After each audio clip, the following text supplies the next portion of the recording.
So now to transition, I'm going to talk about the Tennessee game, and then we'll get out of here. So Alabama plays Tennessee in Thompson-Boling Arena, a place where they have not played super well. Last time Alabama won there was during COVID. It was the Herb Jones team that went 16-2 in conference. That was the last time that they won in Tennessee. For moments, it really has felt like, if you take it in a segment of time, it just felt like Rick Barnes has really had Nate Oates' number. And a lot of that has to do with how physical his teams are. Some of the guard play and the, at times inexperience in which Alabama has had, how well they've handled physicality against Tennessee, I think is something that in years past definitely has caused Alabama a lot of trouble. There's no other way to say it. However, I think the difference in this team is a couple fold, right? One, some of the freshmen that you have that play significant minutes this year, and underclassmen that you have that play significant minutes, have either played there in like an Aiden Holloway, a Jaron, a Mo, and have played there and know what they're getting into and are potentially even accustomed to that physicality. Or B, you have a lot of people that have plenty of years during playing college basketball. Mark Sears, a Grant Nelson, Cliff, Chris Youngblood, guys that are physical and are tough and have played a lot of basketball.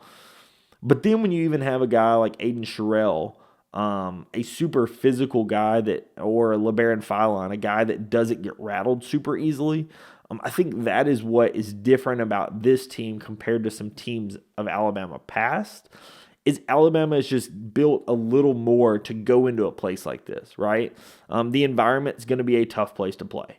But I don't think it's going to be any tougher than Rupp Arena was. I don't think that it's going to be any tougher than Mackey Arena was when you played Purdue. Obviously, you lost that game early in the season, but they have played in some tough arenas this season. I don't think this arena is going to be any worse than those. May it be at the same level? Sure.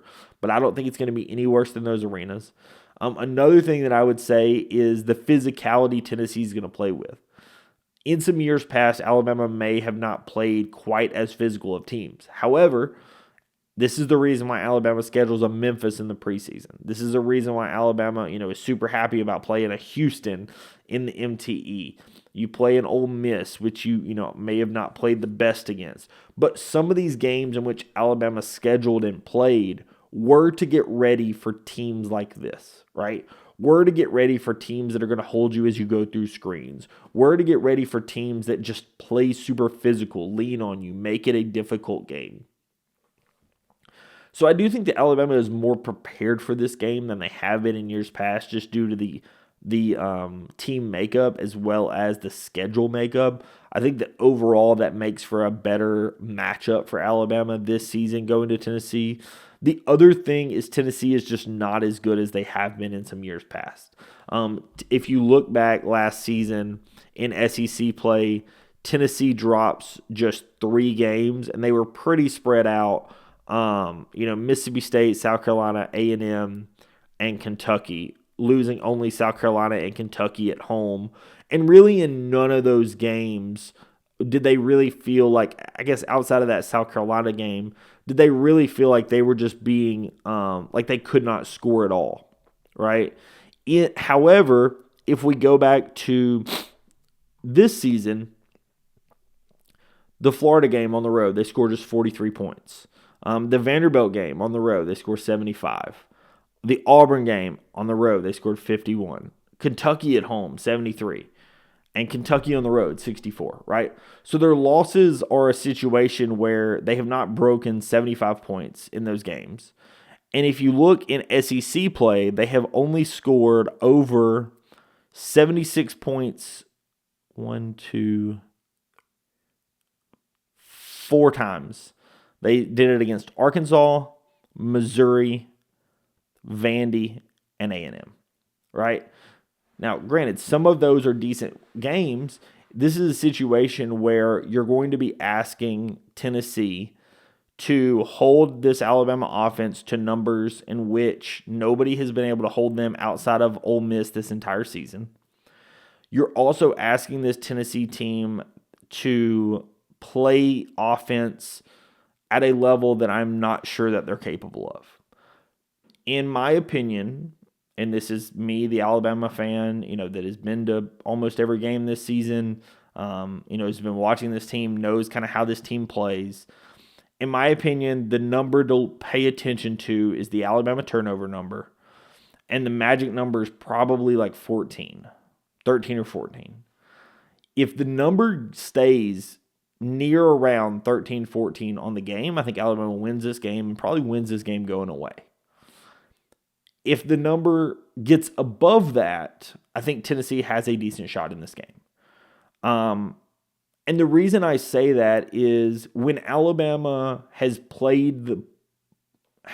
had some issues on offense against good defensive teams, in most cases, it's been because they turned over the ball.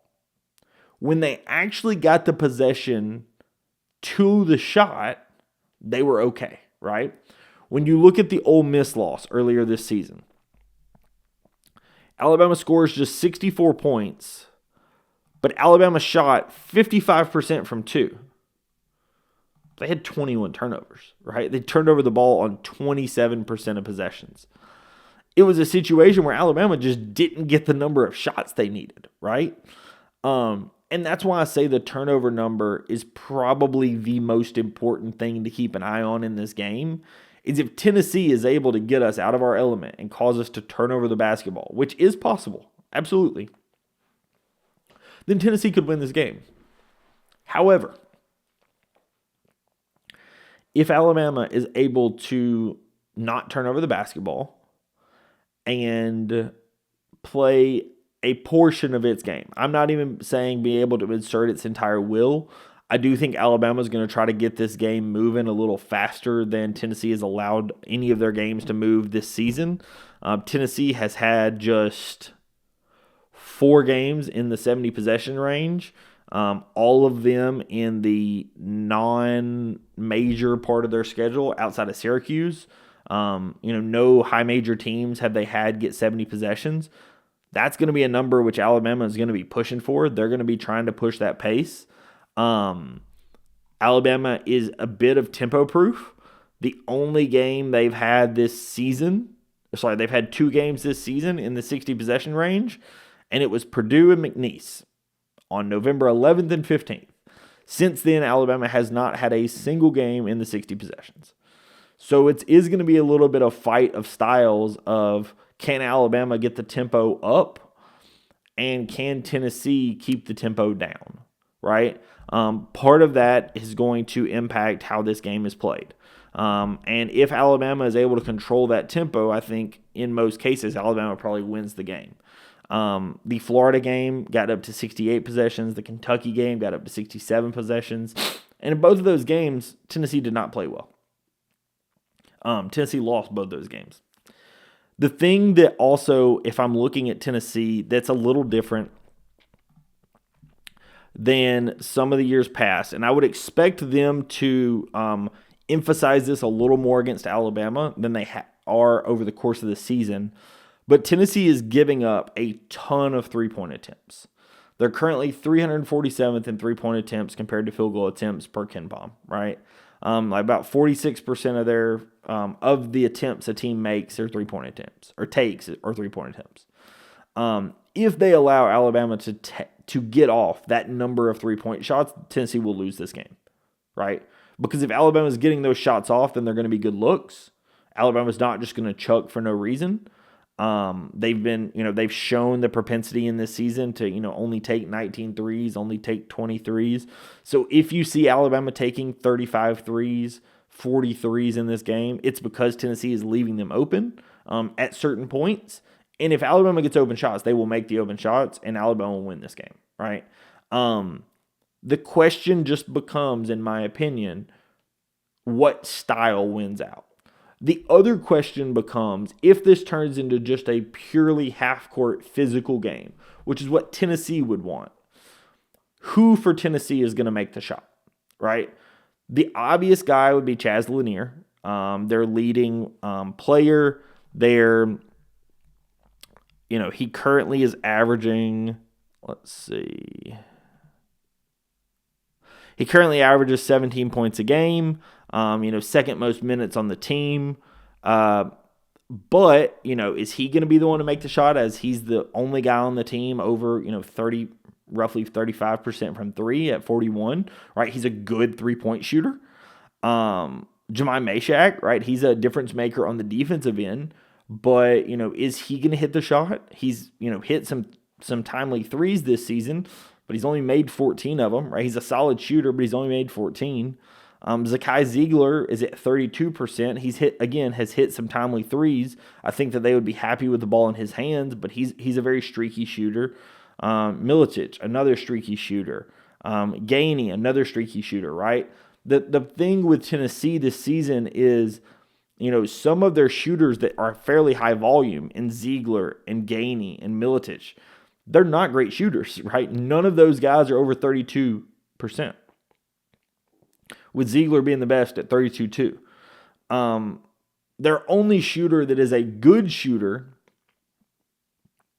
again, is Chaz Lanier, and their other pretty good shooter is Jemai Meshack at 36%, but again, he's only made 14 on the season. He's a lower volume shooter compared to some of the other guys. So that's just what you have to look at when you look at this team is Tennessee going to be able to make the timely shots? And if I'm Alabama and I'm game planning for this game, my game plan is very simple. Make someone not named Chaz Lanier beat me. Because I'm not confident anyone else not named Chaz Lanier can put up the amount of points it's going to take to beat a team like Alabama, right? Honestly, I felt similar about Mississippi State, right?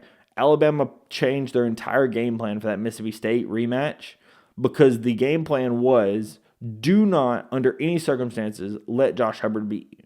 I don't care if he takes every shot, don't let him beat you. And make sure someone else is who has to beat you. And that's what Alabama did in this last game. They face guarded him. They gave him the treatment of, hey, somebody else is going to have to beat me. And Alabama ran away with the game. I think, honestly, you do something similar to Tennessee. They're a good defensive team, but if we don't turn over the ball, I think that Alabama can help negate some of that. And then on the offensive standpoint, Tennessee has large stretches of the season in which they go scoreless. Large stretches of games in which they go scoreless. And the person who is the best creator for himself, that does the most and really can shoot his way out of that, is Chaz Lanier. So in my opinion, you put, he's a bigger guy, 6'5". You probably put like to start the game, you probably put like Chris Youngblood on him, put some physicality on him. As the game goes on, I would not be surprised to see Jaron Stevenson swapped on him for large stretches. Mohamed Diabate swapped on him. Just put somebody on him that's fresh and that can give him some length and give him some difficult shots. Because I do think that if I'm game planning for this game, make someone not named Chaz Lanier beat me. And I don't know that Tennessee has the offensive firepower to do this, right? Now, this being said, they're an elite offensive rebounding team. There's other places in which they could do it. They could just do it as a team. But I would make them show me that they could do it as a team, right? Make them offensive rebound the ball. Because Alabama has, again, shown if Alabama plays at the level they're capable of, they out-rebounded Texas A&M, right? Texas A&M is a better rebounding team than Tennessee. They obviously did it in College Station, right? So they've played the games against teams that have this capability. So just play to that level, and I think Alabama wins this game. Now, this goes without saying, this is going to be a lower scoring game than the Mississippi State game. I'm going to give my prediction. I do think this is a lower scoring game. I think that Alabama potentially gets into the low 80s, like maybe 82 to 70.